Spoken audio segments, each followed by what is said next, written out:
Well, it was good. It was everything you would come to expect from Primal. It was awesome. So, full spoilers, by the way. I don't really know how to talk about it without spoiling it, but in spoilers for the previous seasons. So obviously, at the end of season 2, Spear, Spear passed away and died, and this basically picks up kind of right where that left off. So characters like Fang and Mira are not in this episode. It's just mainly Spear focused, which I think that's a good idea to start the season like that. So basically, it starts with this old, I don't know who he is, this old man who, I guess his village burned down when the fire demon attacked at the end of season 2, I think.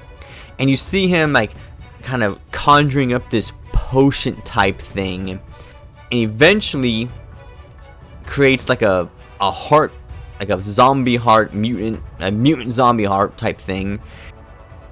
He then goes to the cave where Spear is resting and uses the potion magic, dark magic, I guess I would just call it that. I don't know if it is, but I'll just call it that, to basically bring Spear back to life in a zombie-like state.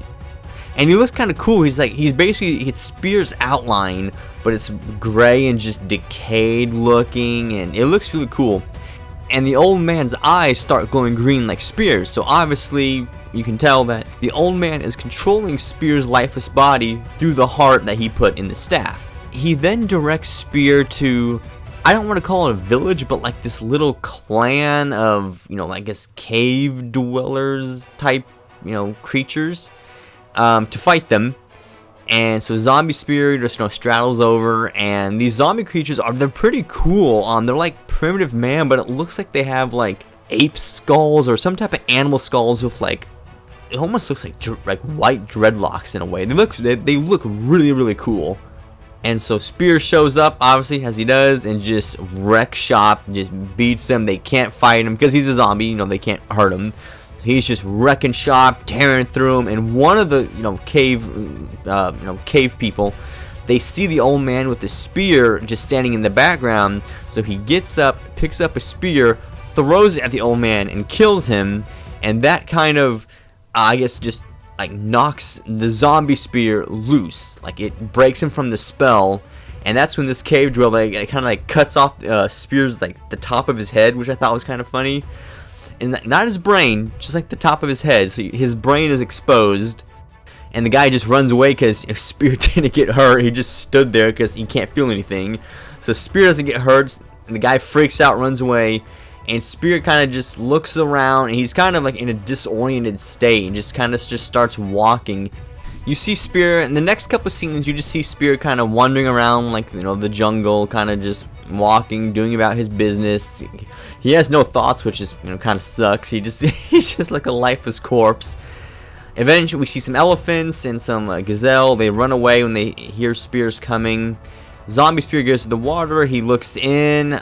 He sees that he sees himself finally in the water's reflection, that he's not like what he used to. He looks, decayed and dead. He's touching himself like, oh my god, what do I look like? How do I look like this?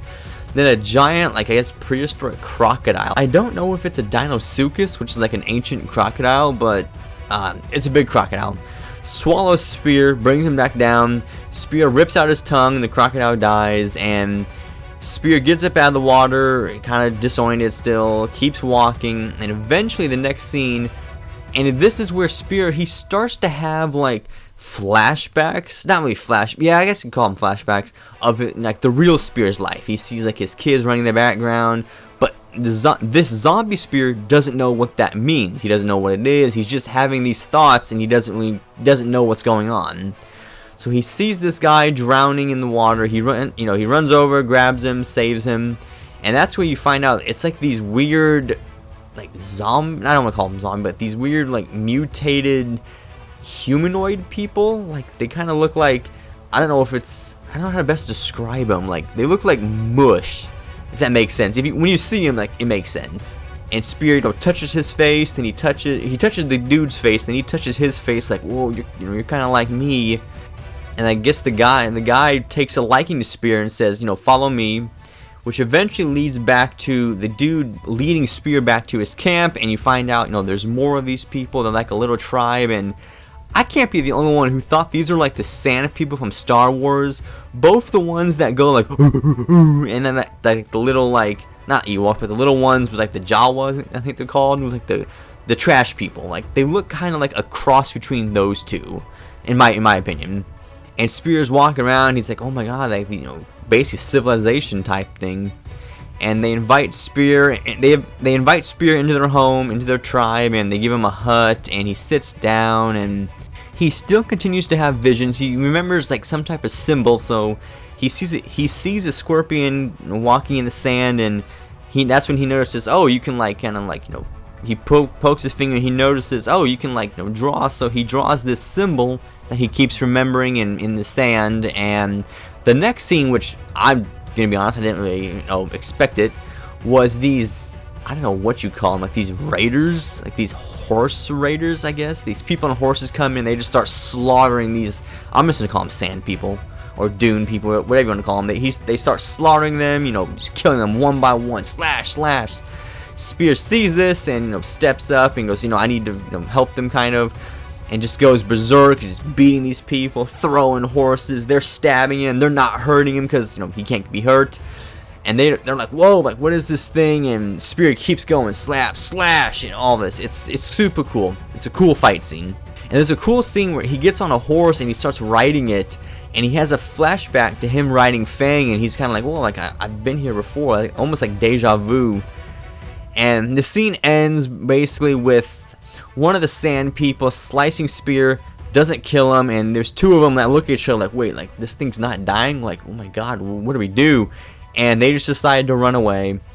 What else do I want to say? The last scene of the episode is Spear wandering the desert, just right after that fight. He's looking up at the moon. The sand guy comes up and says, hey, follow me, like, my village is hurt, help me. But Spear hears a roar in the background, which I don't believe it's Fang. The show implied that it is. I don't think it is. I think it's just some creature. But Spear hears the roar and immediately remembers Fang. So he has another flashback of Fang roaring, and he recognizes that roar, and he just kind of looks confused, like, oh my god, like, I know that. And he walks down the sand dune following that roar, and that's where the episode ends. That's basically that. That's a quick, kind of long-winded recap. Yeah, but overall, great episode, great season premiere. I cannot wait for the next episode. They come out every Sunday, so it's kind of cool to have a show that you can look forward to watching every week. The last show that I have with this is Landman, and that's ending, I think, next Sunday. Landman ends, so it's great that a new show started, so I can still have something to look forward to weekly. But yeah, what are your guys' thoughts? Did you like the episode? Did you not? Comment below, like and subscribe, and let me know.